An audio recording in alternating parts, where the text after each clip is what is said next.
सभी को नमस्कार। इंडियन हिस्ट्री के कुछ ऐसे टॉपिक जो आपके ग्रेड फर्स्ट के फर्स्ट पेपर में आएंगे। 4 से 5 टॉपिक हैं, बहुत अच्छे टॉपिक हैं, बट हो सकता है कि जिनके हिस्ट्री नहीं रहा हो उनके लिए एक बड़ी प्रॉब्लम का इश्यू हो। मैं चाहूंगा कि इन क्लासेज के माध्यम से मैं पहली बार, वैसे हिस्ट्री कॉलेज में खूब पढ़ाया है बट साइकोलॉजी में इतनी व्यस्तता रहती है कि टाइम ही नहीं मिलता, लेकिन पहली बार आप लोगों के लिए हिस्ट्री के वो टॉपिक्स जो फर्स्ट पेपर में आएंगे उनको बहुत अलग तरीके से और इस एग्जाम पैटर्न पे अपन पढ़ने जा रहे हैं कि आपको कहीं भी दिक्कत नहीं आए और पढ़ने के बाद आपका पूरा टॉपिक, पूरी पिक्चर आपके माइंड में क्लियर हो जाए। भारतीय स्वतंत्रता आंदोलन के प्रमुख नेताओं में एक बड़ी यूनिट है आपके इस पेपर में।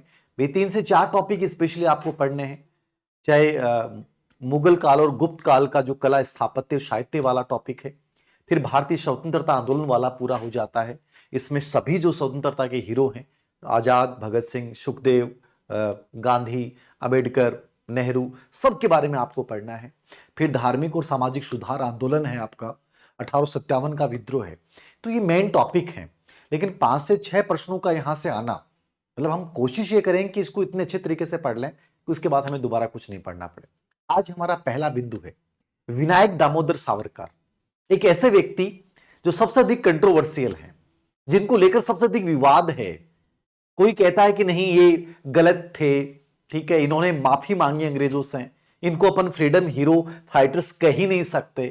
कुछ लोग कहते हैं कि नहीं, ये तो वास्तव में रियल में फ्रीडम, अपनी स्वतंत्रता के वास्तव में बड़े वीर थे। तो बहुत सारे कंट्रोवर्शियल बातें इनके ऊपर होती हैं।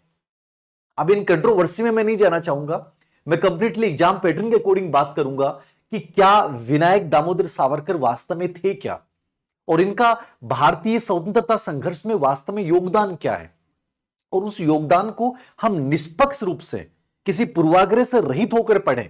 आप ये नहीं पढ़ें कि अपन बीजेपी क्या कहती है, कांग्रेस क्या कहती है, और कोई दल क्या कहता है। हमें एक इतिहास के विद्यार्थी के रूप में पढ़ना है कि विनायक दामोदर सावरकर वास्तव में क्या है, इनका क्या योगदान है, क्या इनकी कमियां रही हैं। उससे बेटर यह है कि एग्जाम में यहां से क्या पूछा जाता है। इनका एक बहुत सुंदर स्टेटमेंट था कि महान उद्देश्य के लिए किया गया बलिदान कभी व्यर्थ नहीं जाता। एक नॉर्मल प्रश्न आपसे पूछ सकता है कि महान उद्देश्य के लिए किया गया बलिदान कभी व्यर्थ नहीं जाता, ये किसने कहा है? विनायक दामोदर सावरकर। संक्षिप्त में आप सबसे पहले 5 मिनट में आपको समझा दूं कि विनायक दामोदर सावरकर को लेकर बड़े विवाद चलते हैं कि इनको वीर क्यों कहा गया। इन्होंने तो अंग्रेजों से माफी मांगी और 4 बार माफी मांगी, ठीक है। कुछ लोग कहते हैं कि क्या माफी मांगने से क्या इनकी वीरता कमजोर हो जाती है?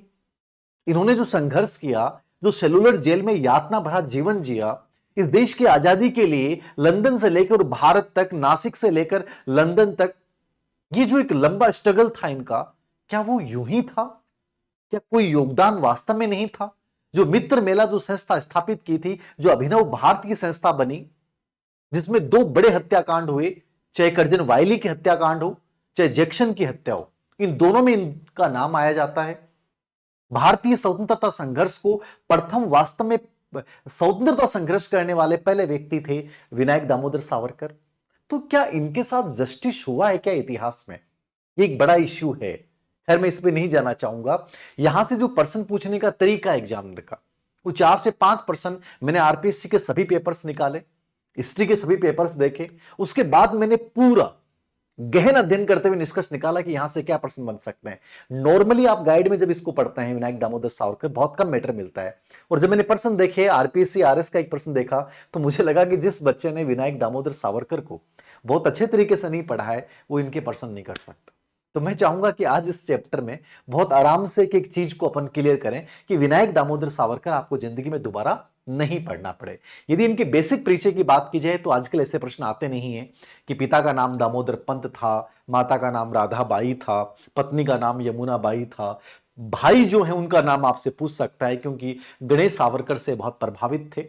और अभिनव भारत संस्था और मित्र मेला जो संस्था के गठन में सबसे बड़ी भूमिका थी। इनके जो गुरु थे ये बाल गंगाधर तिलक से क्या थे? बड़े प्रभावित थे। तो इन चीजों को आप नोट करना चाहें तो आप नोट कर सकते हैं। देखिएगा, इन चीजों को आप नोट भी कर सकते हैं। लिख सकते हैं विनायक दामोदर सावरकर, ये इनका पूरा नाम है, याद रखना। और एक नाम उपमा वीर जो है वो इनकी उपमा एक प्रकार से है। अब वीर किस बात के लिए कहा गया है, तो इसमें बहुत सारी कहानियां हैं कि गांव में दंगे हुए थे हिंदू और मुस्लिमों में, इसमें इन्होंने जो मदद की इसलिए पूरे कुनबे में इनका नाम प्रचलित हुआ वीर। अब इसको ऊपर आपको जाना नहीं है, याद रखना।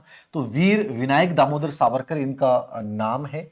जन्म जो हुआ है वो 28 मई 1883 को, तो ये डेट याद रखना, 28 मई 1883 को इनका जन्म हुआ है। कहाँ हुआ है? नासिक के भागुर गांव में।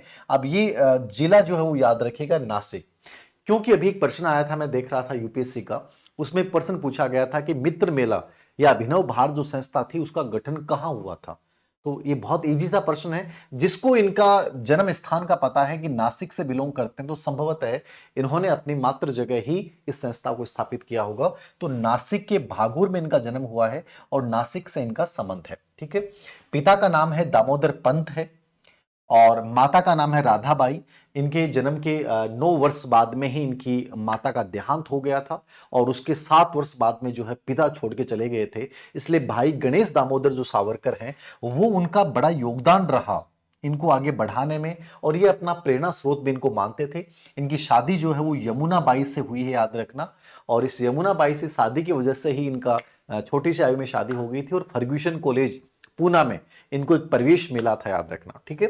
गुरु जो है बाल गंगाधर तिलक हैं, यानी तिलक से बहुत प्रभावित थे, तिलक से बहुत प्रभावित थे, याद रखना। बाल गंगाधर तिलक को अपना एक गुरु मानते थे, उनको अपना एक आदर्श मानते थे। ये नॉलेज की बातें हैं, मतलब इनसे एक पिक्चर क्लियर हो जाती है। मैं पढ़ाने को सिर्फ 10 मिनट में पढ़ा सकता हूं, लेकिन जब पूरा पढ़ा दूंगा ना तो आप भूल नहीं पाओगे, एक एक चीज समझ में आ जाएगी विनायक दामोदर सावरकर वास्तव में है क्या। तो ये बेसिक इंट्रोडक्शन। 28 मई 1883 को जन्म हुआ। कहां हुआ? नासिक के भागुर में हुआ। पिता का नाम दामोदर पंत है, माता का नाम राधाबाई है, पत्नी का नाम यमुना बाई है। भाई गणेश दामोदर सावरकर हैं जो इनके प्रेरणा स्रोत भी हैं, और इनके साथ मित्र मेला और अभिनव जो संस्था है अभिनव भारत, उसमें बड़ा योगदान संस्थापक हैं। और गुरु जो है वो तिलक है, याद रखना। ये बेसिकली आपको इंट्रोडक्शन में याद रखना है। नंबर 2 पे इनके एजुकेशन की अपन बात करते हैं, तो शिक्षा जो इनकी बीए हुई है, ये प्रश्न भी एग्जाम में पूछा गया। अब इससे आपके समझ में आना चाहिए कि सर प्रश्न क्या आ सकते हैं। मैं ये कहता हूं कि जैसे साइकोलॉजी में हम लोग पढ़ते हैं कि ये एग्जाम पैटर्न है, हिस्ट्री का वैसे एग्जाम पैटर्न यही है कि इतिहास का एग्जाम पैटर्न यही होता है एग्जाम का, कि आपको ये पढ़ना पड़ता है कि ओल्ड क्वेश्चन कैसे आता है। ठीक है ना। ओल्ड क्वेश्चन से आपको पता चल जाएगा इस टॉपिक को मुझे कहां तक लेके जाना है। यदि दामोदर सावरकर आप किसी किताब गाइड में आपको आइडिया नहीं है और आप यूं पढ़ रहे हैं, आप 100% बहुत अच्छा आउटपुट नहीं दे पाएंगे। मैं चाहता हूं कि आप पूरी इमेज बनाएं, पूरी पिक्चर क्रिएट करें। अब जैसे मैंने पूरा अध्ययन किया, एक दिन लगा मुझे विनायक दामोदर सावरकर, जबकि मैं हिस्ट्री से हूं, पढ़ा है मैंने, लेकिन पढ़ाया है ना तो इसमें इतनी मेहनत की है मैंने कि मुझे भी बहुत सारा सीखने को मिला। तो एग्जाम में ओल्ड क्वेश्चन पेपर देखते हैं तो ये प्रश्न भी एग्जाम में पूछा गया है कि इनके बारे में कौन सा कथन सत्य नहीं है।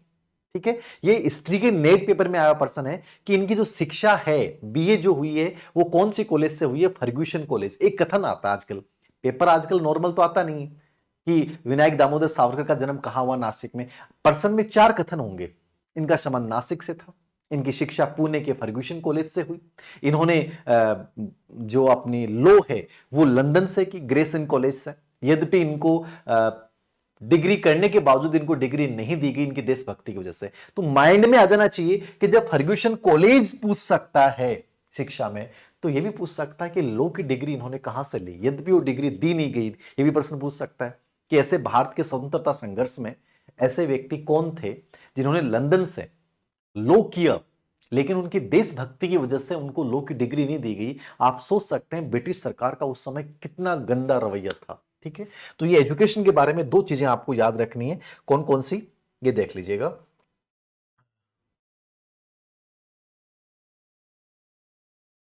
एजुकेशन में फर्ग्यूसन कॉलेज याद रखना। एक तो इनकी जो बीए हुई है वो फर्ग्यूसन कॉलेज से हुई है, याद रखना। कहां से हुई है? Fergusson College, Poona. कहां पे है फर्ग्यूसन कॉलेज? पूना, याद रखना। ठीक है ना। तो एक तो ये नोट कर लीजिएगा, पूना फर्ग्यूसन कॉलेज। और इनकी जो लॉ हुई है ग्रेज इन लॉ कॉलेज, ये लंदन से। ठीक है। ये कहां से हुई है? लंदन से। और यहां पे आप ये भी नोट कर सकते हैं, जो ग्रेज इन लॉ कॉलेज, यहां इन्होंने लंदन एडमिशन लिया था जब ये इंडियन होम रूल सोसाइटी, जो इंडिया हाउस है श्यामजी कृष्ण वर्मा द्वारा स्थापित किया गया था, उनसे जब स्कॉलरशिप का इनके पास ऑफर आया तो ये लंदन चले जाते हैं। 1906 में, और फिर वहां पे लॉ में एडमिशन ले लेते हैं, याद रखना। तो यहां से इन्होंने ये पास करने के बावजूद इनको ये डिग्री क्यों नहीं दी गई? क्योंकि इनकी देशभक्ति, ठीक है, भारत की जो देशभक्ति है, भारत के प्रति जो इनका भाव है, और स्पेशली मदनलाल धिंगरा को जिन्होंने इस प्रकार से मोटिवेट किया, उसकी वजह से ब्रिटिश सरकार नाराज थी और इनकी डिग्री जो है इनको नहीं दी गई। तो ग्रेज इन लॉ कॉलेज से इन्होंने लॉ किया है, लंदन से, याद रखना, लेकिन ये डिग्री नहीं। तो नोट लगा के लिख लीजिएगा कि ग्रेज इन लॉ कॉलेज से इन्होंने लॉ किया है, लेकिन इनको डिग्री उपाधि जो है वो नहीं दी गई, यद्यपि इन्होंने इसको पास कर लिया था। क्यों नहीं दी गई? तो उसका कारण था देशभक्ति। तो ये थोड़ा सा अपने माइंड में, जहन में रखिएगा। यहां तक कोई दिक्कत है किसी बच्चे को?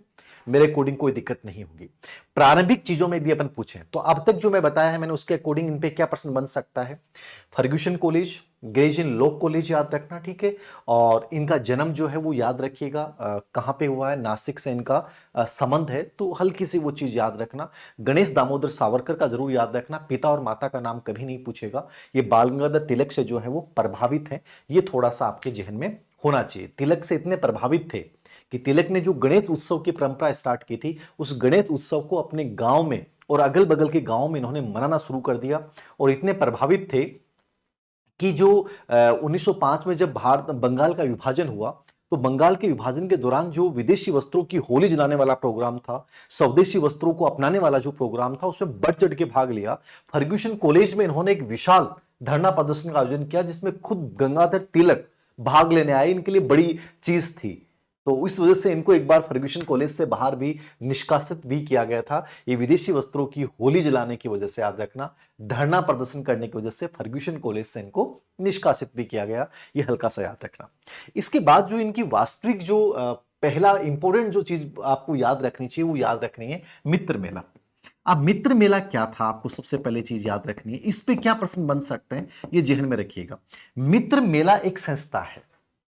ये किसने स्थापित की, कब की और कहां की? ये तीनों प्रश्न एग्जाम में पूछता है। मित्र मेला जो संस्था है, इसकी स्थापना 1899 में, ठीक है, कहां पे की? नासिक में। कहां पे स्थापित की? नासिक में ही प्रश्न आया हुआ है, याद रखना। नासिक में 1899 में मित्र मेला। मोस्ट इंपोर्टेंट चीज इन बच्चों को याद करनी है, मैं जहां से बता रहा हूं प्रश्न वहीं से आएंगे, याद रखना। तो मित्र मेला नामक संस्था की स्थापना 1899 में नासिक में की, याद रखना। मित्र मेला का उद्देश्य क्या था? मित्र मेला का उद्देश्य वही था जो तिलक का था, एक प्रकार से भारतीय स्वतंत्रता के प्रति जागृति फैलाना, लोगों को आसपास में जागृत करना, ठीक है, जो ब्रिटिश सरकार की गलत नीतियां हैं उनका विरोध करना। ये मित्र मेला, इसकी स्थापना किसने की? तो इसकी स्थापना विनायक दामोदर सावरकर और गणेश सावरकर, इनके जो भाई हैं, ठीक है। तो विनायक सावरकर, शॉर्ट में मैं लिख रहा हूं, ठीक है ना, विनायक सावरकर और गणेश दामोदर सावरकर। दामोदर दोनों में आता है वैसे। तो इनके भाई और इन दोनों ने मिलके जो है वो नासिक में इसकी स्थापना की थी, किसकी? मित्र मेला। यही संस्था 1904 में, याद रखना, यही संस्था 1904 में जो है वो क्या बन जाती है? अभिनव भारत। क्या बन जाती है? अभिनव भारत। तो अभिनव भारत जो संस्था है वो 1904 में क्या थी? मित्र मेले का वर्तमान रूप।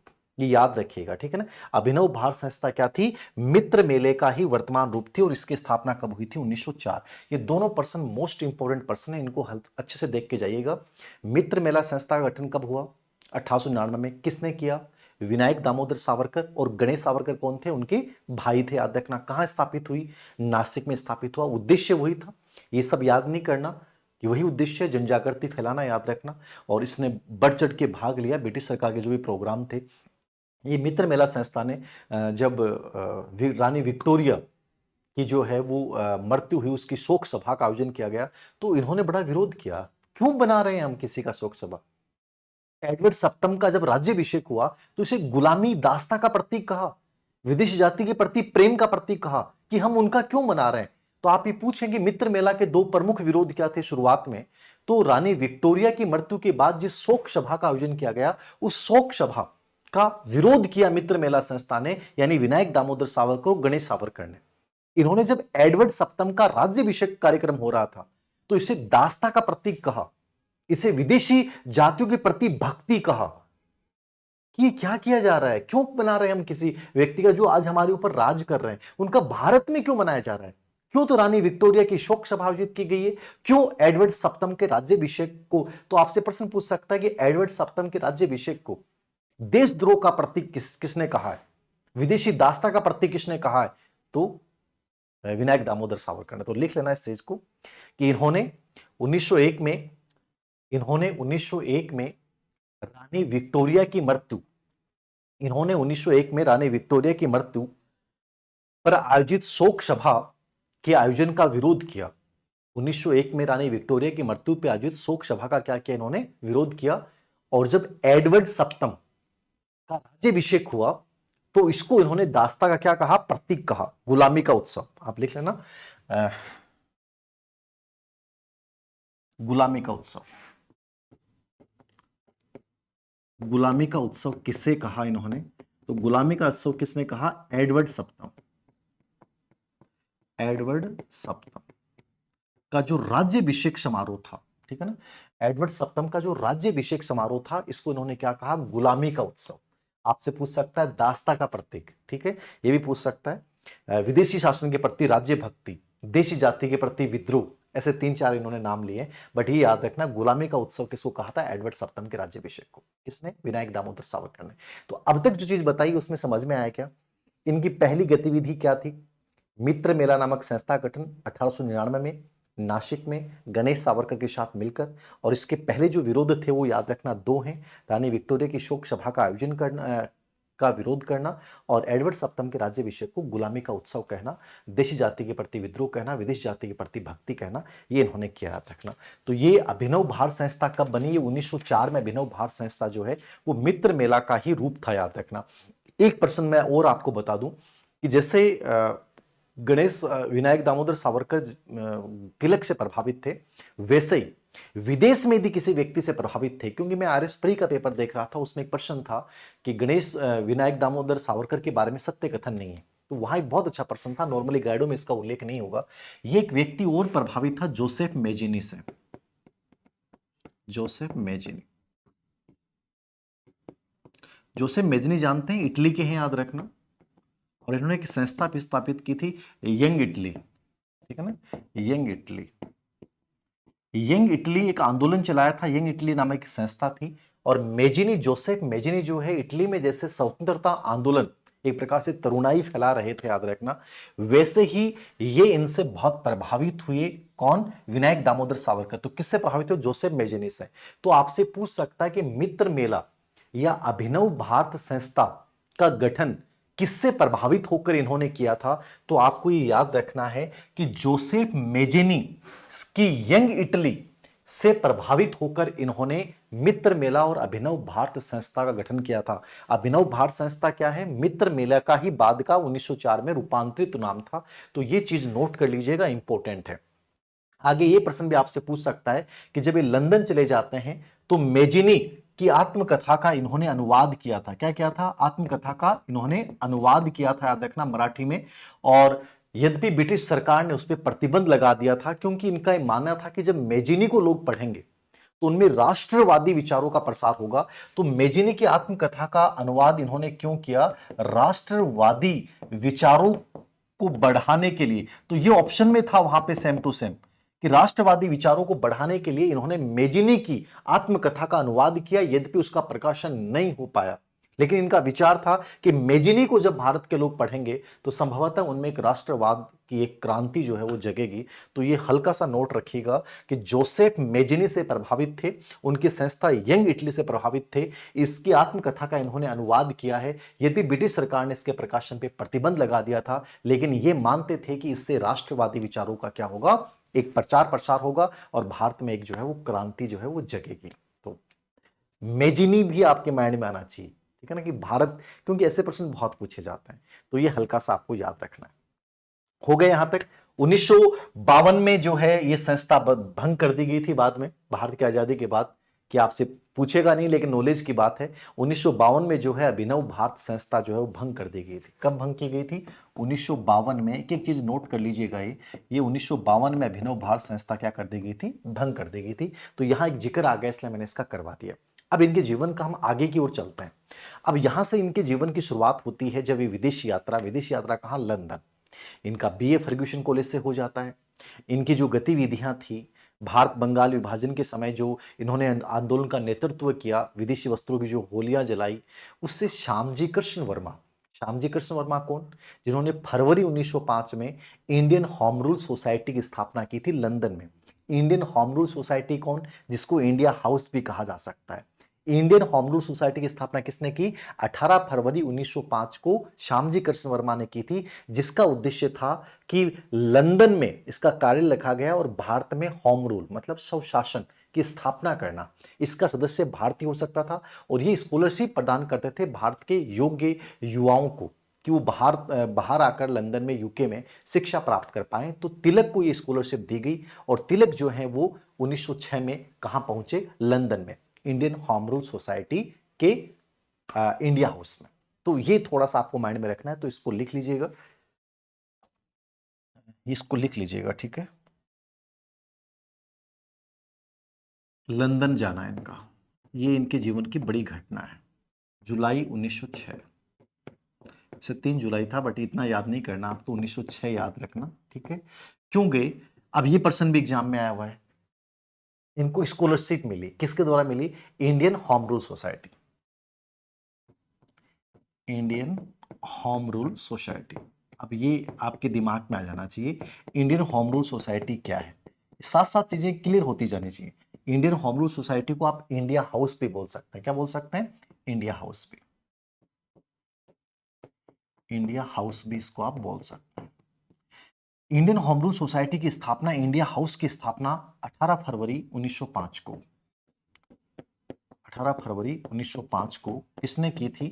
श्यामजी कृष्ण वर्मा, श्यामजी कृष्ण वर्मा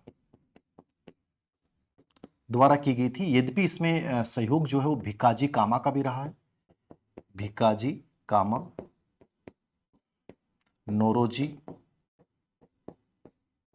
और एक एस राणा, ऐसे कुछ नाम था, राणा राणा, एक सरदार सिंह, इनका भी योगदान रहा है, बट ये एग्जाम में नहीं पूछता। अमूमन श्यामजी कृष्ण वर्मा का नाम आता है। किसका आता है? श्यामजी कृष्ण वर्मा का नाम आता है। आप इनको बहुत नॉलेज, यूपीएससी की प्रिपरेशन कर रहे हैं तो यह काम आ सकता है। इंडियन होम रूल सोसाइटी की स्थापना किसने की थी? इंडिया हाउस किसका नाम था? इंडियन होम रूल सोसाइटी का। 18 फरवरी 1905 को इसकी स्थापना की गई थी।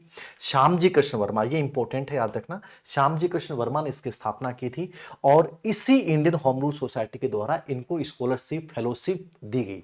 तो स्कॉलरशिप फेलोशिप दामोदर सावरकर को किसके माध्यम से? इंडियन होम रूल सोसाइटी के माध्यम से। इंडियन होम रूल सोसाइटी क्या है? लंदन में इनका कार्यालय है। ये भारत में स्वशासन स्थापित करना चाहती हैं और भारतीय ही इनके सदस्य बन सकते हैं, याद रखना। ये जो संस्था है इसमें योगदान भिकाजी कामा, पेरिस में आप जानते हैं, नौरोजी जानते हैं आप, गांधी जी गुरु एक प्रकार से, राणा, एस राणा ऐसे कुछ था, और सरदार सिंह, इनका भी क्या रहा? योगदान रहा। हल्का सा माइंड में रखो तो इस चीज को रख लीजिएगा। इंडियन होम रूल सोसाइटी कालांतर में क्रांतिकारियों की एक प्रकार से बड़ी संस्था बन गई, जिसने क्रांतिकारियों को बड़ा प्रोत्साहित किया। तो इंडियन होम रूल सोसाइटी द्वारा स्कॉलरशिप मिलने की वजह से लंदन चले गए जुलाई 1906 में, और वहां जाके इन्होंने लॉ करना स्टार्ट कर दिया, साथ ही भारतीय गतिविधियों में भाग लेना शुरू कर दिया। अब ये मेजिनी से प्रभावित थे, तो इन्होंने 1906 में वहां एक संस्था की स्थापना की जिसका नाम है फ्री इंडिया सोसाइटी। तो ये भी आप याद रखिएगा कि फ्री इंडिया सोसाइटी, ठीक है। फ्री इंडिया सोसाइटी क्या थी?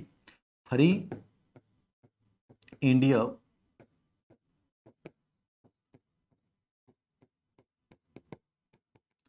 फ्री इंडिया सोसाइटी की स्थापना किसने की? तो फ्री इंडिया सोसाइटी की स्थापना किसने की थी?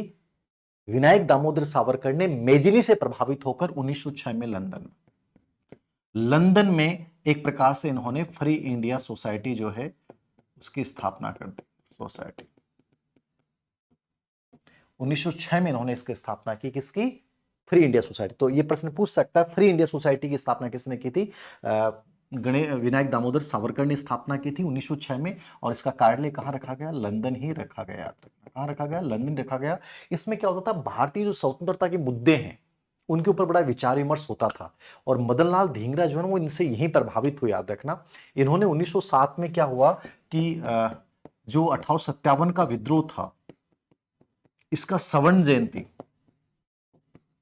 ठीक है ना, स्वर्ण जयंती उत्सव आयोजित किया। तो इस स्वर्ण जयंती उत्सव जब आयोजित किया इन्होंने, तो वहां पे मदनलाल धींगरा जब इनसे मिले तो इनसे प्रभावित हो गए।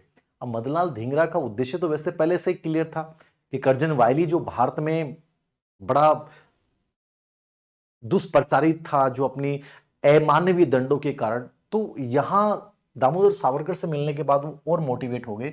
तो इन्होंने 1857 के विद्रोह की स्वर्ण जयंती जो प्रोग्राम किया था, वो किसने किया था? विनायक दामोदर सावरकर ने लंदन में। और फ्री इंडिया सोसाइटी की स्थापना 1906 में लंदन में की थी। और ये किससे प्रभावित होकर की थी? मैजिनी से प्रभावित होकर की थी। और इसमें भारतीय मुद्दों पर क्या होता था? विचार विमर्श होता था, याद रखना, ठीक है। मदनलाल धींगरा इनसे यहीं पे मिलते हैं। अब यहीं पे इन्होंने किताब भी लिखी, 1909 में इनकी किताब आई थी।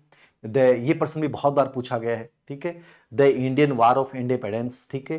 तो इसमें उन्होंने 1857 के विद्रोह को भारत का प्रथम स्वतंत्रता संग्राम का, और इसमें बताया कि इसमें कौन सी युद्ध प्रणाली का प्रयोग किया गया था? छापामार युद्ध प्रणाली का प्रयोग किया गया, और ये भी बताया कि यह सफल क्यों हुआ। तो ये किताब जो है वो कई बार एग्जाम में पूछता है, तो इसको लिख लीजिएगा, the India war of independence.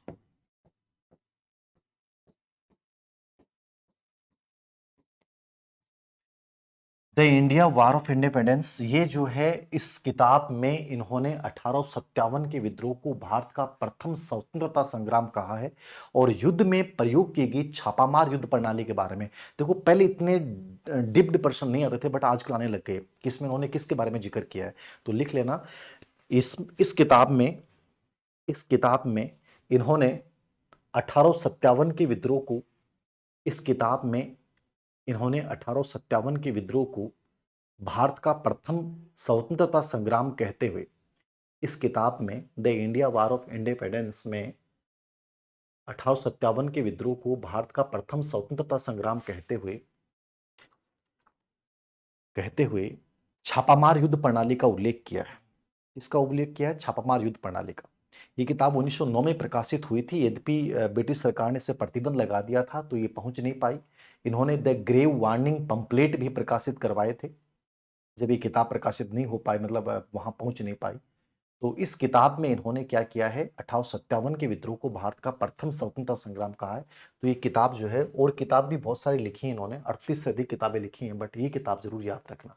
एक हु इज हिंदुत्व है, ये दो किताबें इंपॉर्टेंट जो रतनगिरी जेल में रखी थी उन्होंने। तो इंडिया वार ऑफ इंडिपेंडेंस ये याद रखना, 1909 में, ठीक है ना, 1909 में लिखी थी, बट ये प्रतिबंध लगा दिया था।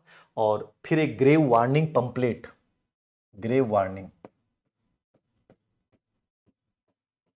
ये नहीं पूछेगा आपसे, ग्रेव वार्निंग के नाम से पंपलेट भी इन्होंने प्रकाशित किए थे 1857 अंग्रेजों के खिलाफ, कि कैसे क्या 1857 के विद्रोह के जागृति की वजह से, बट इतना लोकप्रिय नाम नहीं है, इसको देख छोड़ भी सकते हैं। अब देखिए दो घटनाएं होती हैं, ये दो घटनाएं बहुत इंपॉर्टेंट है। एक तो करजन वायली की हत्या, ठीक है ना, करजन वायली की हत्या। अब करजन वायली की हत्या में डायरेक्ट वैसे विनायक दामोदर सावरकर का कोई संबंध नहीं है, लेकिन चूंकि मदनलाल धींगरा इनसे प्रभावित था, और करजन वायली की हत्या किसने की? मदनलाल धींगरा ने की 1 जुलाई 1909 को इंपीरियल हाउस में, 5 गोलियां, जिसमें 4 गोलियां चेहरे पे लगी थी, और वो मर गए थे। करजन वायली की हत्या क्यों की मदनलाल धींगरा ने? क्योंकि वो भारत में अमानवीय दंड देने के कारण बड़ा मदनलाल धींगरा प्लस भारतीय लोग उससे नफरत करते थे। तो करजन वायली की हत्या कब हुई? 1 जुलाई, ठीक है, 1 जुलाई 1909 को करजन वायली की हत्या हुई, याद रखना। किसने की? मदनलाल धींगरा ने। मदनलाल धींगरा, मतलब पिक्चर बन जानी चाहिए आपके एकदम से। मदनलाल धींगरा ने जो है वो किसकी हत्या की? करजन वायली की। करजन वायली की हत्या क्यों की? मैंने बताया कि वो अमानवीय दंडों के कारण बड़ा प्रसिद्ध था, और इसकी हत्या कर दी 1 जुलाई 1909 को। किसने? मदनलाल धींगरा ने इसकी हत्या कर दी। अब मदनलाल धींगरा ने इसकी हत्या कर दी, याद रखना, लेकिन इस हत्या में भी किसका श्रेय माना गया? कि तिलक, क्योंकि जब एक सभा आयोजित की गई तो उसमें मदनलाल धींगरा की प्रशंसा की किसने? तिलक ने, इसने विनायक दामोदर सावरकर ने। तिलक बार बार नाम आ रहा है। तो विनायक दामोदर सावरकर ने प्रशंसा की, तो कहीं ना कहीं अंग्रेजों के पास इनपुट पहुंचा कि कहीं ना कहीं विनायक दामोदर सावरकर से ये जुड़े हुए थे, तो कहीं ना कहीं इनका योगदान है। यानी इस हत्याकांड को भी अभिनव भारत संस्था से जोड़ा गया। किस जोड़ा गया? अभिनव भारत संस्था से जोड़ा गया इस हत्याकांड को भी। एक तो ये रीजन हो गया। इस घटना के बाद जो है वो अंग्रेजों की नजर में आ गए। उसके बाद दूसरी घटना क्या हुई कि मार्लो मिंटो अधिनियम 1909, ठीक है ना, मार्लो मिंटो जो अधिनियम है 1909, सुना होगा आपने। इस अधिनियम के द्वारा एक प्रावधान किया गया था कि मुस्लिम जो क्षेत्र हैं वो उनके लिए अलग निर्वाचन क्षेत्र, यानी मुस्लिम जो कैंडिडेट होंगे उनको वोटिंग भी मुस्लिम मतदाता ही करेंगे। तो ये बड़ा अजीब सा प्रावधान था। और मार्ले मिंटो अधिनियम के 1909 के इस प्रावधान का, यानी पृथक निर्वाचन क्षेत्र, ये जो पृथक निर्वाचन क्षेत्र का प्रावधान था, याद रखना, इसका विरोध किया अभिनव भारत संस्था ने। किसने किया? अभिनव भारत संस्था ने विरोध किया। और गणेश सावरकर, भाई स्पेशली कौन है वहां पे? गणेश सावरकर है, क्योंकि तो लंदन है। तो गणेश सावरकर ने इसका विरोध किया और ब्रिटिश सरकार ने इन पे राजद्रोह का अधिनियम लगाया। क्या लगाया? राजद्रोह का अधिनियम लगाया और उनको काले पानी की सजा दी। किसने? जैक्सन ने। जैक्सन ने इनको काले पानी की सजा दी, याद रखना। तो जैक्सन ने इनको, एक प्रकार से नासिक का कलेक्टर था ये, और इसने किसको सजा दी? गणेश दामोदर सावरकर को। तो गणेश दामोदर सावरकर किसके भाई हैं? विनायक दामोदर सावरकर की। संस्था कौन सी है? अभिनव भारत संस्था। और किसने काले पानी की सजा दी? जैक्सन, नासिक के कलेक्टर जैक्सन ने इनको क्या दिया? काले पानी की सजा। अब काले पानी की सजा किसको दी गई? गणेश दामोदर सावरकर को दी गई। ठीक है, क्यों दी गई? क्योंकि इन्होंने मार्लो मिंटो अधिनियम में 1909 में पृथक निर्वाचन जो क्षेत्र की व्यवस्था की जा रही थी, उस प्रथा का इन्होंने विरोध किया। तो ये माइंड में रखना हल्का सा। अभिनव भारत संस्था, पहली कर्जन वायली की हत्या कब और किसने की? इसका जो है वो कहीं ना कहीं इनपुट उनको मिला कि विनायक दामोदर सावरकर का योगदान है। नंबर 2 पे मार्लो मिंटो अधिनियम में पृथक निर्वाचन क्षेत्र की व्यवस्था की गई। गणेश सावरकर ने इसका विरोध किया, इन पर राजद्रोह का अधिनियम लगाया गया और जैक्सन को काले पानी की सजा दे दी। इस घटना के बाद अभिनव भारत संस्था के एक सदस्य अनंत लक्ष्मण कनहरे, अनंत लक्ष्मण कनहरे ने दिसंबर 1909 में इसी जैक्सन की हत्या कर दी। और इस हत्या करने के बाद जो पिस्टल प्रयोग में लाएगी, पता चला कि वो पिस्टल लंदन से विनायक दामोदर सावरकर ने भेजी। समझ रहे हैं आप? इस घटना के आधार पे, यानी जैक्सन की हत्या को उकसाने के आरोप में और राज शासन के खिलाफ विद्रोह, राजद्रोह करने के उपलक्ष्य में ये दो आरोप इनके ऊपर लगाए गए, याद रखना। और इनको गिरफ्तार किया गया मार्च 1910 में। उसके बाद इनको लंदन से भारत ले जाया गया एसएस मौर्या जहाज से। और वहां इस जहाज से क्या होते हैं, कूद जाते हैं। प्रश्न भी एग्जाम में आया हुआ है। उस जहाज से कूद जाते हैं और फ्रांस के तट पे पहुंच जाते हैं। मार्सिलेज ऐसा कुछ जगह है फ्रांस की, और वहां पहुंच जाते हैं। यद्यपि ब्रिटिश सरकार के जो सैनिक हैं इन पे गोलियां भी चलाते हैं और इनको पीछे से जाके पकड़ने का प्रयास करते हैं, लेकिन फिर चूंकि फ्रांस की जमीन पहुंच गए तो वहां कोर्ट में मुकदमा चलता है और ब्रिटिश सरकार को वापस सौंप दिए जाते हैं। और फिर एसएस शास्त्री नामक जहाज से इनको वापस लाया जाता है और इन पे मुकदमा चलता है। और इन पे 2 बार आजीवन कारावास की सजा पाने वाले भारत के प्रथम स्वतंत्रता सेनानी कौन थे? वो विनायक दामोदर सावरकर। 25-25 साल की 2 सजा इनको सुनाई गई, काले पानी की, उम्र कैद की। और इनको भेजा गया कहां पे? अंडमान निकोबार की सेलुलर जेल, जो प्रसिद्ध थी दुर्दांत अपराधियों के लिए। उनमें इनको माना गया और बड़ा यातना भरा जीवन था।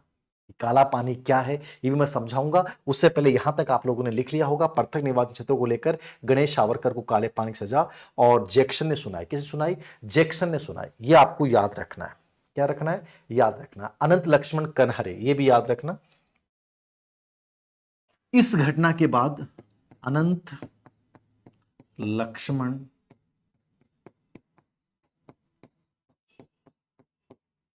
ने दिसंबर 1909, 21 दिसंबर 1909, वैसे डेट फिक्स याद मत रखना, ये मेरे ही नहीं रहती हैं तो मुश्किल हो जाता है। बस वर्ष याद रखें, महीना याद रखें। 21 दिसंबर 1909 को जैक्सन की क्या कर दी? हत्या कर दी। और इस हत्या में जो पिस्टल यूज किया गया तो अनंत लक्ष्मण करहरे का संबंध किससे था? अभिनव भारत संस्था से था। इन्होंने क्यों हत्या की? क्योंकि गणेश दामोदर सावरकर को इन्होंने काले पानी की सजा सुनाई थी मार्लो मिंटो अधिनियम के विरोध करने की वजह से, राजद्रोह का अधिनियम लगाने से, और इसके उपलक्ष्य में जैक्सन की हत्या कर दी। इसमें जो पिस्टल यूज की गई, कहते हैं कि विनायक दामोदर सावरकर ने वो भेजी है। इस आधार पर विनायक दामोदर सावरकर को जो है मार्च 1910 में, मार्च 1910 में क्या कर लिया गया? गिरफ्तार कर लिया गया। कहां पे? लंदन में। और वहां से इनको एक जहाज में ले जाया जा रहा था 8 जुलाई 2010 को। ये प्रश्न आया हुआ है कि जहाज का नाम क्या था 1910 को? S S Maurya, S S Maurya. और इस जहाज से, ये नोट कर लीजिएगा, इस जहाज से ये कूद गए, याद रखना क्या हुए? कूद गए। और एक जगह का नाम है, मैंने लिखा भी है, फ्रांसीसी तट है मार्सलीज। ये नहीं पूछेगा आपसे, इतना याद भी नहीं करना, मार्सलीज, ठीक है ना। ये मार्सलीज फ्रांस का तट है, वहां पे पहुंच गए थे। लेकिन इनको वापस से जो है फ्रांस की सरकार ने इनको ब्रिटिश सरकार को सुपर्द कर दिया। और उसके बाद S S Shastri, M S Shastri, शायद M S Shastri, M S Shastri, अब इतना भी याद मत करना चाहिए, एम एस शास्त्री, ये जो जहाज है इससे इनको दोबारा से भारत में लाया गया। तो दो जहाज का प्रयोग किया गया है, एम एस मौर्य और एम एस शास्त्री, ठीक है। ये दो जहाजों का प्रयोग किया गया है किसको लाने में? विनायक दामोदर सावरकर को। तो आपसे प्रश्न पूछ सकता है कि जहाज से कौन कूदे थे? तो विनायक दामोदर सावरकर कूदे थे और 15 मिनट में तट पे पहुंच गए थे। और तट बड़ा, एक बार तो वापस फिसल गए थे लेकिन वापस से पहुंच गए। और उसके बाद जो है इनको 2 बार आजीवन कारावास की सजा सुनाई गई। और ये किसने सुनाई थी? फरवरी 1911 को मुंबई हाई कोर्ट में एस आर जॉर्डन, ये लिख लेना, S R Jordan, S R Jordan, ठीक है ना। फरवरी 1911, फरवरी 1911 को एस आर जॉर्डन ने इनको 25 25 वर्ष की 2 बार आजीवन कारावास, ये प्रश्न बहुत बार आया हुआ है, 2 बार आजीवन कारावास की सजा किसको सुनाई गई थी? विनायक दामोदर सावरकर को सुनाई गई। तो इसको नोट कर लीजिएगा कि 2 बार आजीवन कारावास, एस आर जॉर्डन न्यायाधीश थे। देखो लेवल आता है ना एग्जाम का तो पता नहीं चलता, इसलिए मैंने छोड़ा कुछ नहीं है। बाकी मैंने बता दिया अब तक प्रश्न क्या है। जहाज का नाम आ गया, अभिनव भारत संस्था की स्थापना कब हुई, मित्र मेला संस्था की स्थापना कब हुई, यह प्रश्न आ गया। कौन सी जगह पे इन्होंने संस्था की स्थापना की थी, इंडियन होम रूल सोसाइटी से इनको फेलोशिप मिली, ये एग्जाम में आ गया। बीए इनकी कहाँ से हुई? फर्ग्यूसन कॉलेज से, ये एग्जाम में आ गया, ठीक है। इनकी जो पहली किताब है, ठीक है, the first war of Indian independence, वो आपको याद रखना है, वो एग्जाम में आगे याद रखना। मदनलाल धिंगरा वाला प्रश्न इतना आया नहीं है बट फिर भी याद रखना। तो एस आर जॉर्डन ने इनको 25-25 वर्ष के 2 बार आजीवन कारावास सजा सुनाई और काले पानी की सजा इनको दी गई। अब आपके दिमाग में आता है काले पानी सजा, तो सेलुलर जेल, अंडमान स्थित सेलुलर जेल, मतलब सेलुलर जेल का नाम आते ही 698 कमरे, इतनी बड़ी जेल, काला पानी मतलब यातना भरा जीवन, आप सोच नहीं सकते इतना गंदा जीवन। आप इमेजिन कीजिए कि आपको जो कमरा दिया गया है उसी कमरे में आपको मलमूत्र त्यागना है, आपको 2 कटोरी पानी मिलेगा, आपको नारियल का पानी जो है, नारियल का तेल जो है वो निकालने के लिए वो बेल जो है उनको आपको एक प्रकार से चलाना पड़ता है। रुक जाते हैं तो आप पे कोड़े पड़ते हैं, उल्टियां आपको खड़े होकर करनी पड़ती हैं, बैठ नहीं सकते आप। अंग्रेजों के बगियों को आपको धक्का देना पड़ता है, रुक जाते हैं तो कोड़े पड़ते हैं आप पे। एक यातना भरा जीवन, निर्धारित समय था आपका मलमूत्र त्यागने का, भी उतने समय में आपको करना पड़ेगा, बैठ नहीं सकते आप। बहुत सारी दास्ताएं हैं, बहुत सारी यातना भरा जीवन है। सेलुलर जेल मतलब कभी मौका पड़े तो जिंदगी में, इतिहास में कि लगे कि हाँ देख के आए हैं सेलुलर जेल कैसी थी, तो जरूर आप इस चीज को देख सकते हैं। मैं हल्का सा आपको दिखाता हूँ, ये सेलुलर जेल, ठीक है, ये थी सेलुलर जेल। बहुत मतलब नाम सुन के देख के अजीब सा लगता था कि यहां जाने का मतलब मृत्यु थी एक प्रकार से। तो ये सेलुलर जेल थी, 698 कमरे थे इसमें। और विनायक दामोदर सावरकर जो है वो 52 नंबर की काल कोठरी में थे, 52 नंबर की, 698 कमरे थे पूरी इस जेल में। ठीक है, बड़ा, ये इंडिया हाउस की फोटो है, आप देख सकते हैं, जो लंदन में था, India house, Indian Home Rule society. तो ये भी आप अपने जहन में रख सकते हैं। एक नॉलेज, मतलब पिक्चर देखने से क्या होता है कि माइंड सेट बन जाता है कि वो चीज ऐसी होगी, याद रखना। तो ऐसा जॉर्डन ने जो है इनको 25-25 वर्ष की कारावास सजा सुनाई। तो अंडमान की सेल्युलर जेल में जो है वो चले गए। काले पानी की सजा क्या होती थी मैंने बता दिया है। एक ऐसा यातना भरा जीवन था जिसका वर्णन नहीं किया जा सकता, बेहद रूप से परेशान किया जाता था। आप सोचिए कि उसी जगह पे आप सो रहे हैं और उसी जगह मलमूत्र त्याग रहे हैं, ये कितनी अजीब सी स्थिति होगी कि आदमी वहां रह सकता है। बट ये बड़े क्रिएटिव थे, उन्हें पता था कि अब कुछ हो नहीं सकता। तो इन्होंने क्या किया, 600 से अधिक कविताएं लिखी, याद रखना, 6000, 600 नहीं, 6000 से अधिक कविताएं लिखी। और क्या उसमें पेन कागज देते थे? नहीं, पेन कागज नहीं देते थे, ये दीवारों पे लिखते थे। और हर वर्ष दीवार पे पुताई की जाती थी, तो उन कविताओं को रट लेते थे अपने माइंड में और पत्थर की नोक से लिखते थे दीवारों पे। तो 6000 से अधिक कविताएं इन्होंने सेलुलर जेल की जो काल कोठरी है उसकी दीवारों पे लिखी। ये बहुत बड़ी बात है, कहीं ना कहीं व्यस्त करना था। बाद में धीरे लाइब्रेरी भी स्थापित हुई। इन्होंने अपने अनपढ़ जो जेल में साथी थे उनको पढ़ाना शुरू कर दिया। तो ये अलग अलग चीजें हैं। कोई विनायक दामोदर सावरकर पे पता नहीं क्या क्या आरोप लगाता है, बट ये आपको याद रखना है। अब यहाँ पे एक बात आती है कि इन्होंने माफीनामा मांगा और 4 बार माफीनामा मांगा, 1911, 1913, 1917 और 1921, 1920। ठीक है, तो ये याद रखना, इन्होंने माफीनामा, वैसे एग्जाम में नहीं आता है बट फिर भी 1911, 1913, 1917 और 1920, 4 बार इन्होंने माफीनामा मांगा है ब्रिटिश सरकार से। एक नॉलेज की बात है। और चौथी बार जब माफीनामा भेजा तो उसके बाद इनको 1921 में रतनगिरी जेल में स्थानांतरित किया गया। कौन सी जेल में स्थानांतरित किया गया? रतनगिरी, महाराष्ट्र। रतनगिरी जेल में स्थानांतरित किया गया। यहां से 1923 में यरवदा पुणे जेल में आ गए थे, याद रखना। 1924 में इनको रिहा किया गया। फिर 37 तक नजरबंदी रही, नजरबंद रखा गया, इन पे डर था अंग्रेजों को, याद रखना। तो नजरबंदी रखी गई और रिहा भी इस बात पे किया गया था कि वो लिख के देंगे कि ब्रिटिश शासन में उन्हें विश्वास है कि भारत में उनका शासन सही है। अब कई लोग इस बात को लेकर कहते हैं कि फिर ये वीर कैसे थे? जो आदमी 4 बार माफी मांग सकता है वो तो कायर हुआ। ये एक बड़ा इश्यू बनता है। लेकिन आप ये देखो, एक कानून के स्टूडेंट थे, इन्हें लग रहा था कि मैं जेल में रह के क्या कर पा रहा हूं, यदि मैं बाहर निकलूंगा कैसे भी तो शायद देश की आंदोलन में कोई योगदान दे पाऊंगा, भूमिगत होकर कुछ कार्य कर पाऊंगा। लेकिन उनकी इस भावना को हमने नहीं समझा। और अधिकतर विद्रोही जो है या विरोध जो इनका होता है इस बात को लेकर होता है कि जब जो आदमी माफी, क्योंकि भगत सिंह से तुलना करते हो तो भगत सिंह तो खुद फांसी के लिए तैयार थे। एक ये व्यक्ति हैं जो बार बार अंग्रेजों से माफी मांग रहे हैं कि हमें माफ कर दो, माफ कर दो। तो इस बात को लेकर इनका विरोध होता है। अब क्या सही है क्या गलत है उससे हटकर यदि उस समय की परिस्थिति देखी जाए तो संघर्ष तो इन्होंने भी किया है, बट इनका विचार कहीं ना कहीं डिफरेंट था, भगत सिंह का विचार कहीं ना कहीं डिफरेंट था। तो 4 बार इन्होंने माफी मांगी है, याद रखना। और 1921 में रतनगिरी जेल में इनको शिफ्ट किया गया। उसके बाद 23 में यरवदा पुणे जेल में, रतनगिरी जेल में इन्होंने किताब लिखी थी हु इज हिंदुत्व, याद रखना, ये किताब याद रखना।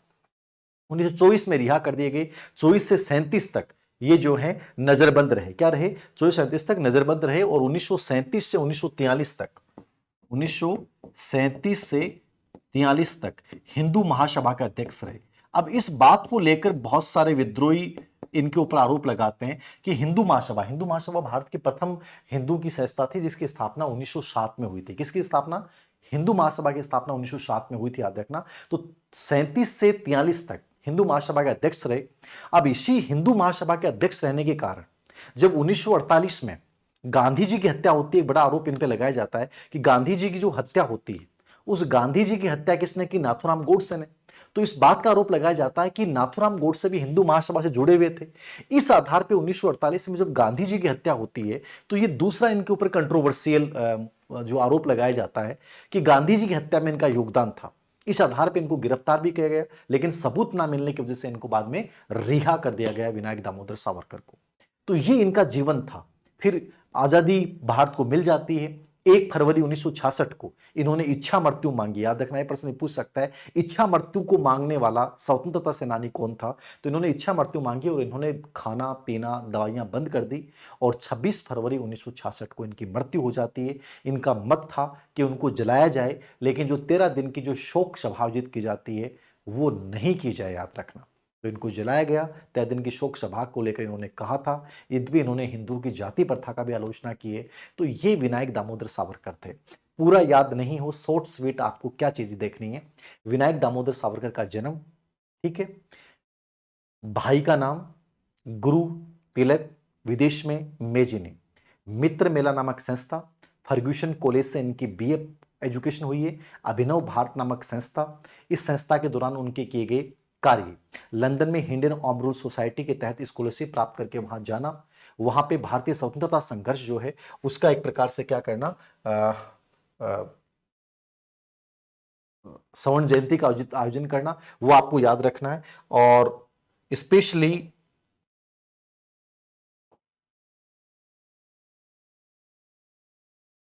मदनलाल धींगरा को इनके द्वारा प्रेरणा प्रदान करना, उसके बाद इन पे अनंत लक्ष्मण कन्हरे द्वारा हत्या होना, जैक्सन की, भाई को काले पानी सजा होना, वहां से फिर वापस जो है वो कौन से जहाज में बैठ के आते हैं, तो आप मौर्य जहाज याद रखना। एस शास्त्री पे, MS शास्त्री पे तो प्रश्न नहीं पूछा गया, बट मौर्य पे आया प्रश्न है, कूदे ये प्रश्न पूछा गया है। उसके बाद जॉर्डन ने इनको 2 बार आजीवन कारावास सजा पाने वाले पहले व्यक्ति थे, याद रखना। और कहाँ रखा गया? अंडमान की सेलुलर जेल में रखा गया। और ये नहीं पूछेगा 698 कमरे 52, ये तो मैंने नॉलेज के लिए बताया है, आपको दिमाग में आना चाहिए कि कितनी बड़ी जेल होगी, याद रखना। और वहाँ 6000 से अधिक कविताएं इन्होंने लिखी। और इनकी जो मृत्यु हुई वो 26 फरवरी 1966 को हुई। 1 फरवरी 1966 को इच्छा मृत्यु की इन्होंने मांग की थी और भूखे रह के जो है अपना शरीर जो है इन्होंने त्याग दिया। गांधी जी की हत्या में इनका नाम आता है, बट सबूतों के अभाव में इनको रिहा कर दिया जाता है। हिंदू महासभा के अध्यक्ष रहते हैं। एक चीज और मैं आपको बताना चाहूंगा कि ये देखना चाहो तो देख लीजिएगा, इतना महत्वपूर्ण नहीं है, बट फिर भी आप देखना चाहो तो, एक सेकंड, ये तो हो ही गया, ठीक है, एक बार मैं रिपीट कर देता हूँ। अनंत लक्ष्मण करहरे,